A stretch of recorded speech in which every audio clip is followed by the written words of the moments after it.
Hello there, my lovelies. Long time no speak. Hope you're all well. Hope this video's finding you all well and healthy. Um, it's been a while. Had a few technical problems and other issues, but I thought I'd jump back on and have a bit of a rant. Cover a few things that have been going on recently in the news and have a bit of a general rant about things.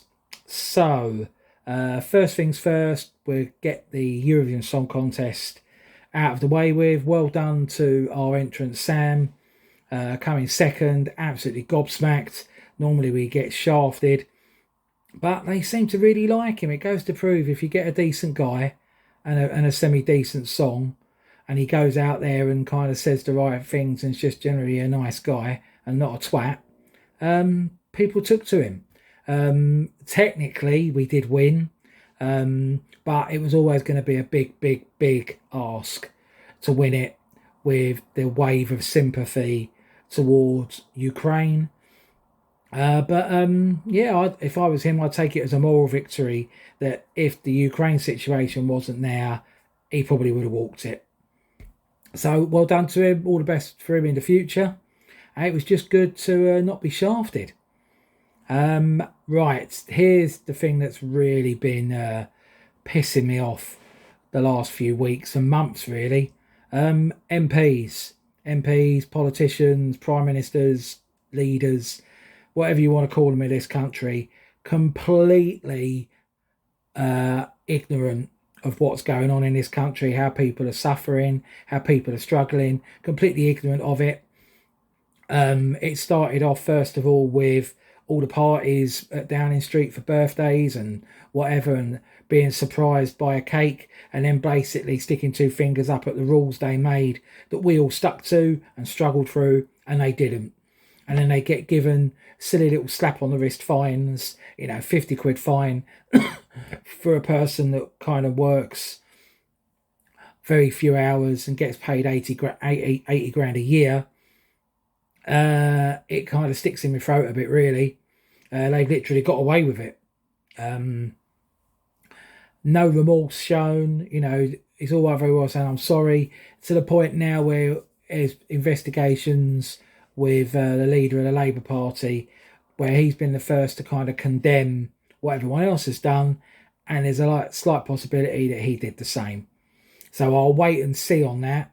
It might all come through that he didn't break the rules, and that's fair enough. If he did, what a fucking hypocrite. So anyway, MPs. Gentleman a couple of weeks ago saying that the issue isn't a problem with people having to use food banks, it's that they can't be bothered to cook.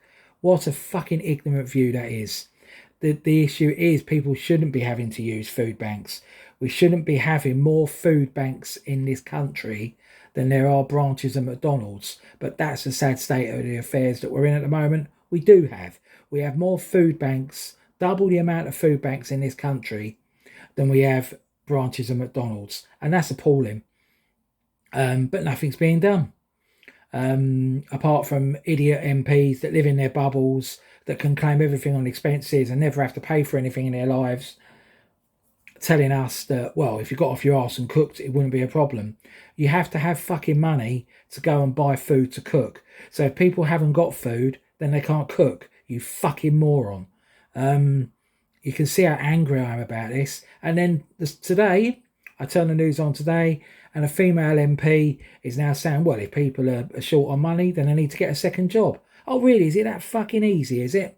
That people that are already doing maybe 48, 50, 60 hours a week can go and do another job and literally never go home. Just get up, go to work in the day, then go for their night job. Yeah, that seems reasonable. No, it fucking isn't. It's because you live in a fucking bubble as well, where you don't know what it's like to work for a living and get your hands dirty. You're just given 80k a year and take the piss with what you claim on expenses, and then have the nerve to say that when the restaurant in the House of Commons is heavily subsidised by taxpayers' money, and they're paying like £4 for a meal there, like a real decent meal. They're paying £4 because it's heavily subsidised by our fucking money.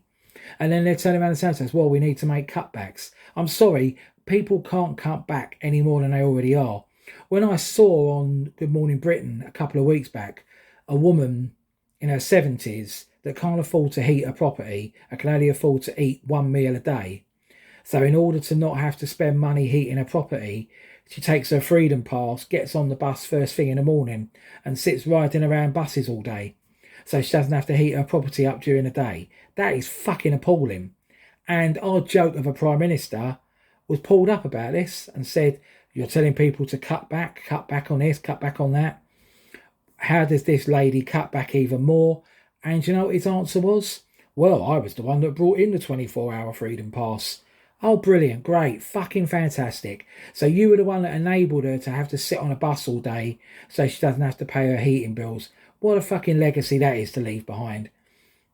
To pat you on the back to say that, well, at least old people could sit and ride on buses all day and not have to pay for their heating. This is what we fucking got to put up with.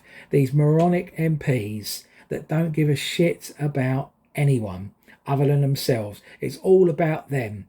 When you've got MPs sitting in the House of Commons watching porn on their phone and not taking any notice of the debate that's going on in the House of Commons that their constituency might be interested in and the people that voted him to represent them might be interested in, and he's more interested in watching a pair of tits on his mobile phone. He did the responsible thing and resigned, but the fact is, what the fuck is going on? How are these people allowed to behave like this? How are they allowed to carry on the way that they are in this fucking bubble where nothing applies to them and we're the ones that have got to sort ourselves out? It's a sad state of affairs. It's a really sad state of affairs. I dread when the next kind of general election comes up, because who the fuck do we vote for? We've got a fucking clown there now.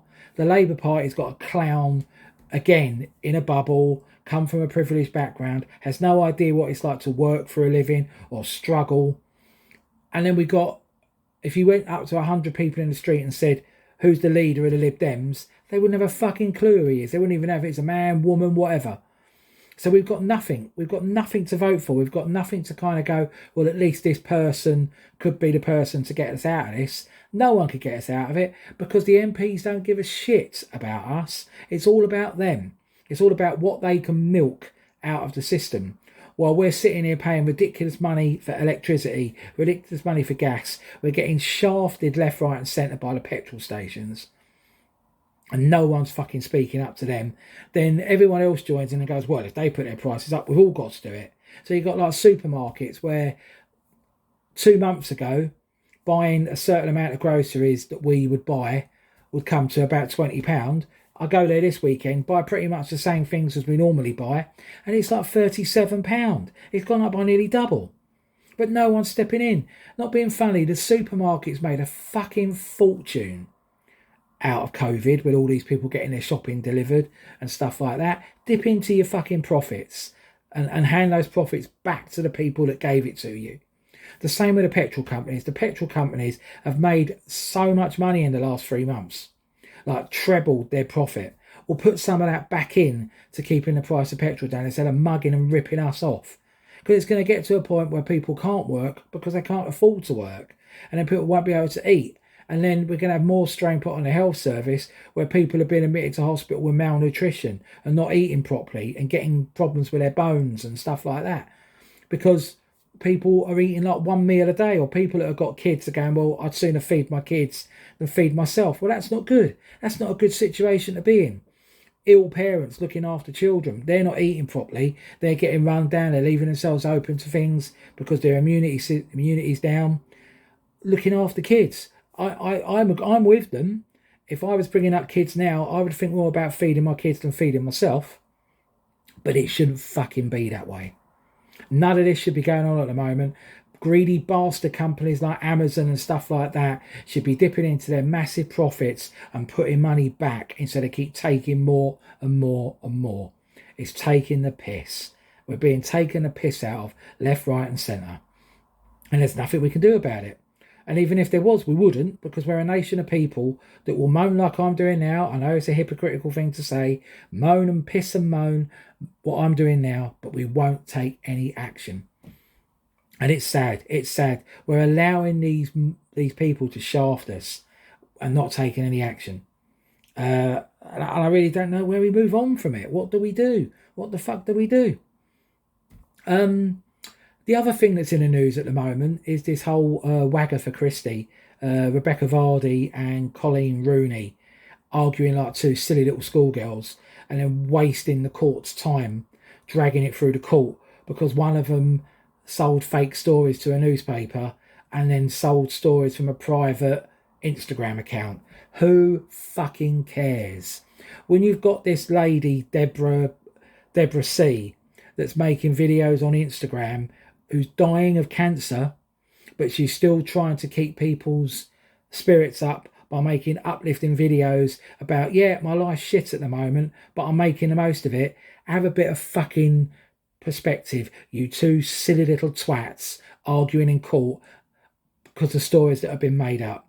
Look at that woman that's making these videos, knowing that she's going to die. It's going to happen.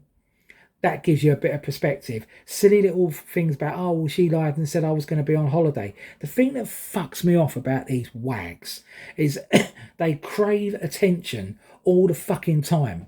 And then this is all about, I don't want attention. Well, don't fucking crave it all the time then.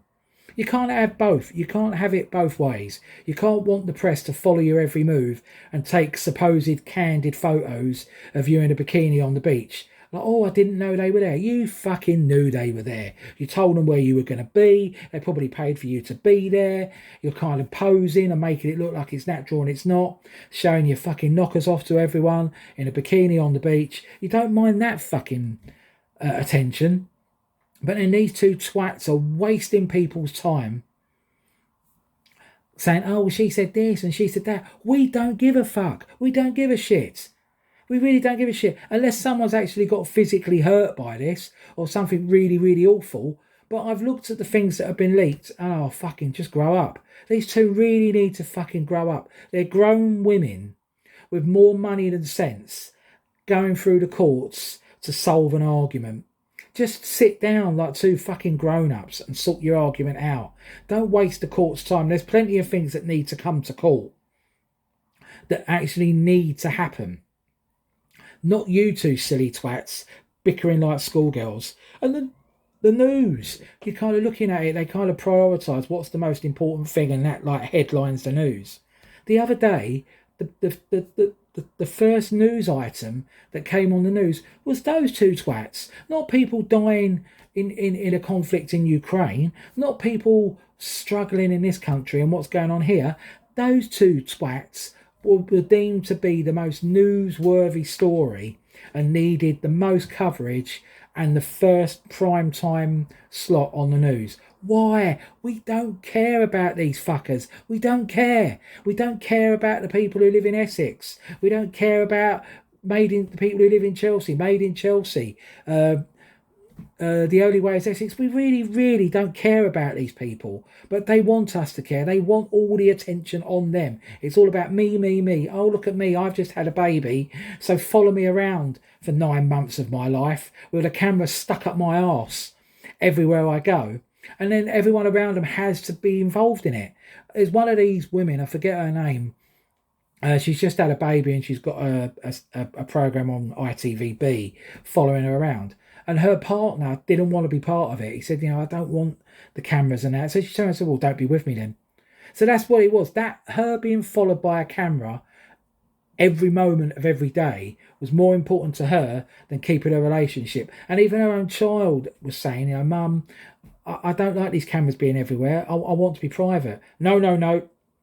You've got to put up with it. It's my life now. No, it's not. It doesn't have to be that way. I really don't care how you're bringing up your child. I really don't care where you go on holiday. I don't care where you go and get your hair cut. I don't care about any of it because it doesn't matter. You're just doing, it's all fake. All these so-called reality programs are all fake. They're constructed. These situations are made. It's almost like a soap opera. Pretty much, that there's scripts and we're going to do this and we're going to do that and you're going to fall out with this person, you're going to fall out with that person and you're going to have this argument with blah, blah, blah. It's all fake. Why can't people have a brain and think this is bullshit? We're having our intelligence insulted by people trying to make us actually think that this camera has caught something on the fly as it happened, and it weren't pre-planned. I'm not a fucking mug. I don't fall for any of this shit. I don't like soap operas. I don't like fake soap operas trying to tell me that it's real when it fucking isn't. And it just gets on my nerves. Absolutely, the shit on TV at the moment. A whole channel dedicated to these attention-seeking fucking losers that just want the cameras following them everywhere. You know, I'm surprised they don't have toilets putting, you know, haven't put in their toilet bowls at home to film them having a shit, because they're that desperate that every part of their life has to hit the camera. It's just fucking appalling. But again, we're mugs for this. You know, we're absolute mugs for this. You know, Britain's Got Talent has now turned into, we're going to go to all other countries around the world, find people that have been on a different country's Britain's Got Talent, their version of it, and bring them here and make them look like they're new. They're not new. Some of these magicians and stuff like that have been on like 6 or 7 different Got Talent shows around Europe and around the world before they've got here. So they're not undiscovered. They've not been given, it's not they've not been given a break, but apparently we're running out of new people to put on these shows, so they're inviting people on and making it look like they've applied when they haven't applied. They've been invited. Let's be honest about this. Britain's Got Talent is going the same way as X Factor went. It's the same boring, tedious format year after year, and we're going to need to stop it soon. We're going to need to end it, because it's just going to get boring. It's just going to be the same old like X Factor got. That went on kind of 5-6 years longer than it should have done, because people didn't care. It was like, oh, we know what's going to happen. Louis is going to pick the shit act. Simon's going to act like a knobhead. We're going to have a falling out. We're going to have someone who's absolutely shit and makes it further than they should do. So the public are going, why is this loser still in this competition? And we get the same thing with Britain's Got Talent. You know, David Walliams chatting up Simon Cowell, making him feel awkward. David Walliams liking the acts that are shit and all this kind of thing. And everyone using their golden buzzer for pretty much the same type of act every bloody year. It's tedious. It's boring. Come up with new, fresh ideas. Not the same regurgitated shit time after time after time. Anyway, I'm going to love you and leave you. I am going to try and jump on more.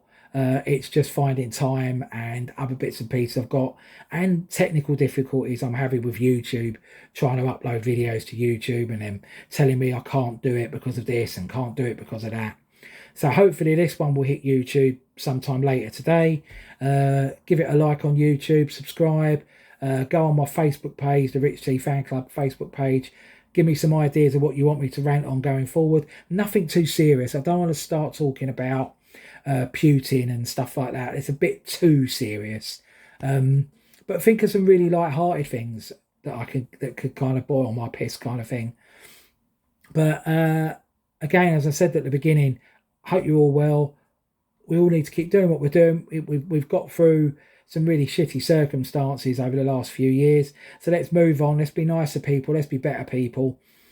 And we'll get through this shit that's coming our way now. So I will love you and leave you. Everyone take care. Peace out, my lovelies.